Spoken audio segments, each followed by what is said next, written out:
Everyone, welcome to infinity learn by Shri चैतन्य।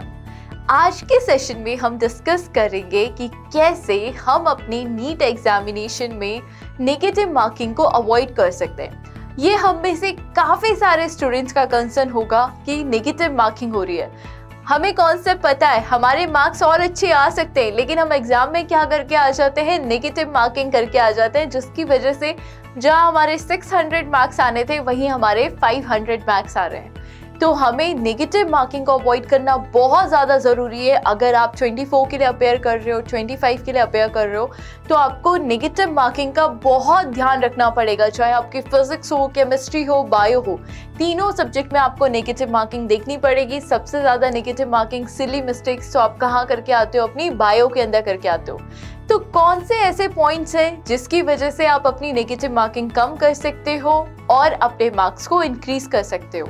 तो अगर हम अपने सबसे पहले पॉइंट की बात करें तो सबसे पहले तो आपको क्या करना है, जो आप क्वेश्चन देख रहे हो, जो आपके क्वेश्चन पेपर में आपके पास क्वेश्चन है, केवल एक बार पढ़ के उसका आंसर टिक मत करो, क्वेश्चन को 2 बार पढ़ो। क्योंकि क्या होता है ना, जल्दी जल्दी में हम क्या करते हैं, क्वेश्चन को एक बार रीड करते हैं, हम वहाँ पे क्वेश्चन ढंग से प्रॉपर्ली तो पढ़ नहीं रहे और हम कोई भी आंसर वहाँ पे टिक करके आ जाते हैं। तो सबसे पहली इंपॉर्टेंट चीज़ है क्वेश्चन को 2 बार पढ़ना। 2 बार क्वेश्चन को अच्छे से पढ़ो, देन जाके अपने आंसर को टिक करो।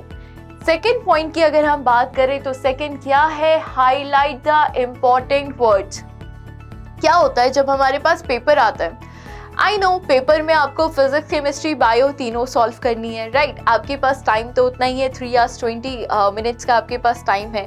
तो हम क्या सोचते हैं कि हम ना थोड़ा जल्दी जल्दी पेपर सॉल्व करते हैं। बायो तो पूरा थ्योरेटिकल है, हम थोड़ा इसको जल्दी जल्दी सॉल्व कर लेते हैं। तो हमारे क्या होते हैं, उस जल्दी जल्दी के चक्कर में आप क्या करते हो बेटा, अगर आपका करेक्ट स्टेटमेंट पूछा है वहाँ करेक्ट नहीं पढ़ते, एक्सेप्ट लिखा है एक्सेप्ट नहीं पढ़ रहे हो, इनकरेक्ट लिखा है इनकरेक्ट नहीं पढ़ रहे हो और क्वेश्चन को मार्क करके आ जाते हो।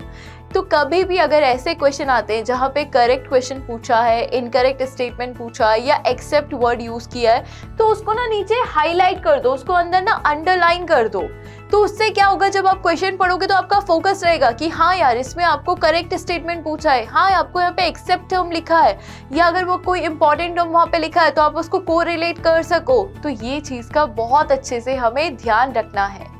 नेक्स्ट पॉइंट है आपका आंसर को सोचो। ऐसा नहीं क्वेश्चन देखा और सीधे हमने टिक कर दिया, ऐसा करते हो ना तो सबसे ज़्यादा नेगेटिव मार्किंग यही करके आते हो। क्वेश्चन पढ़ा, 2 बार क्वेश्चन पढ़ा, उसके बाद अपने दिमाग में आंसर को सोचा कि हाँ हम जो आंसर टिक कर रहे हैं ये आपका सही है या नहीं है, आपका सही कॉन्सेप्ट पे बेस्ड अपॉन है या नहीं है। तो इस चीज़ को भी हमें अपने ध्यान में रखना है, राइट। एंड इसके अलावा आपको क्या करनी है, जो आपकी OMR शीट है आपको उसकी प्रैक्टिस करनी है। हम सबको पता है कि जो नीट का एग्जामिनेशन है, जो आपका नीट का एग्ज़ाम है वो कैसा है, आपका ऑफलाइन एग्ज़ाम है ना।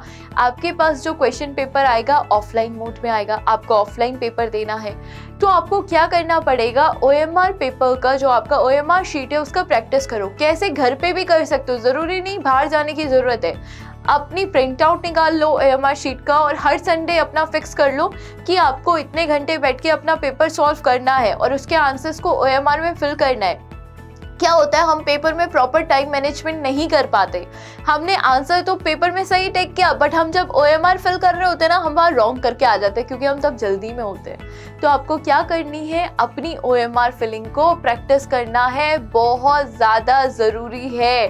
सारी चीज़ें तो आपको ध्यान में रखनी है, बट OMR जो आपकी शीट है उसकी फिलिंग करना भी बहुत ज़्यादा ज़रूरी है, उसको प्रैक्टिस करना भी बहुत ज़्यादा ज़रूरी है। जिससे क्या होगा, आपकी एक हैबिट बनी रहेगी कि आपको OMR शीट किस तरीके से फिल करनी है, एग्जाम में आपको कितना टाइम डिवोट करना है, ताकि आप जल्दी में क्वेश्चंस को रॉन्ग ना करके आओ।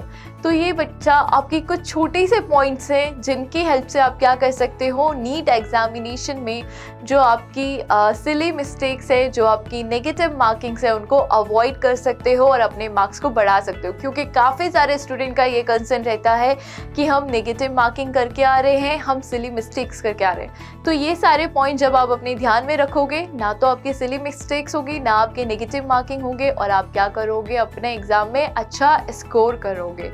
सो आई होप अब हम में से सारे स्टूडेंट ये सारे पॉइंट्स का ध्यान रखेंगे और अपने जो मार्क्स है उनको इम्प्रोवाइज करेंगे.